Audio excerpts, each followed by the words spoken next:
Imagine that you're invited to a great celebration hosted by a very important person. Would you give them some excuse that you're busy and can't attend? Most likely not, because that would be rude and could even be offensive. Unfortunately, this did happen in the parable of the wedding feast recorded in Matthew chapter 22. In the parable, Jesus compares heaven to a wedding banquet that a king had prepared for his son. The king invited many guests, not once, but twice. And when the time came, those invited refused to come. In fact, the king's messengers were mistreated and even killed. The king, enraged at the response of those who had been invited, sent his army to avenge the death of his servants. He then instructed other servants to invite anyone they could find out on the streets. And guess what? The wedding hall was filled. During the feast, the king noticed a man which had not on a wedding garment. When asked, "How camest thou hither, not having a wedding garment?" the man had no answer and was promptly taken away from the feast outside into the darkness. Jesus then ends the parable with the statement, "For many are invited, but few are chosen." What does the king represent? It represents God the Father. The Son who is honored at the banquet is Jesus Christ, who came to his own, but his own did not receive him. The Israelites, God's chosen nation at that time, held the invitation to the kingdom. But when the time actually came, they refused to accept it.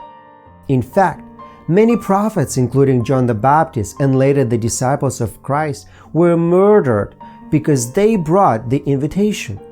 Thus, the Jewish people sealed their rejection of God's mercy. The result was foretold by Christ in the parable. The king sent forth his armies and destroyed those murderers and burned up their city. The king's retaliation against the murderers is a prophecy of Jerusalem's destruction at the hands of Romans in AD 70. Those to whom the invitation was sent twice were judged because they refused to come. Remember, everyone had an excuse. It was very similar to our lives. When you and I are offered a blessing from God and we refuse them because we prefer to do other things. Let's see what happened next. The king said, "The wedding is ready, but they which were bidden were not worthy.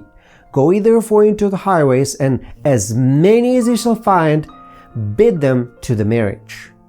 When the servants went out for the third time and invited everyone to the feast, this represents the gospel being given to the Gentiles. In other words, the gospel message taught by Jesus is made available to everyone. The wedding invitation was extended to anyone and everyone, total strangers, both good and bad. It was a mixed company, and everyone came for different reasons as well. And when the king came in to see the guests, he saw there a man which had not on a wedding garment.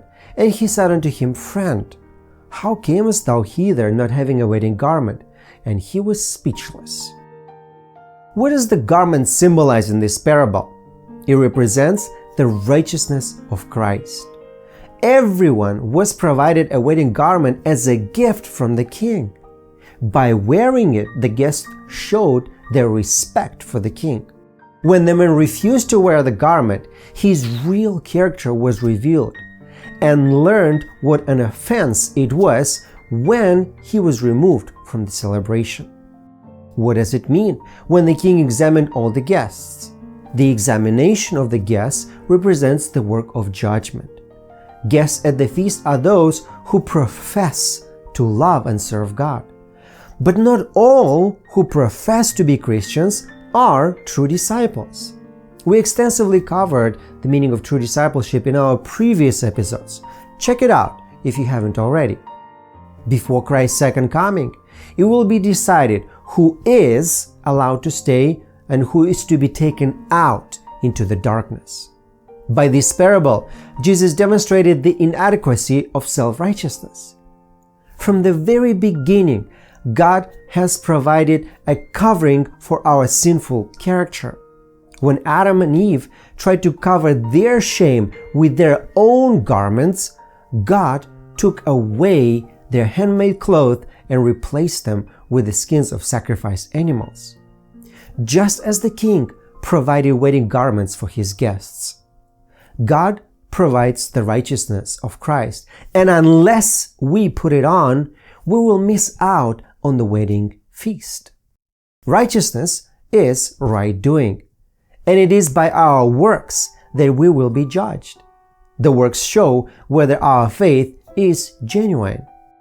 God sent His Son into the world, and the very people who He came to rejected Him.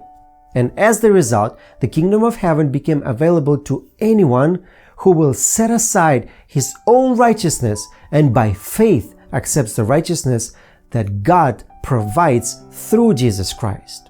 The parable of the wedding feast is also a warning to us to make sure that we are relying on God's provision of salvation and not on our own good works or religious service.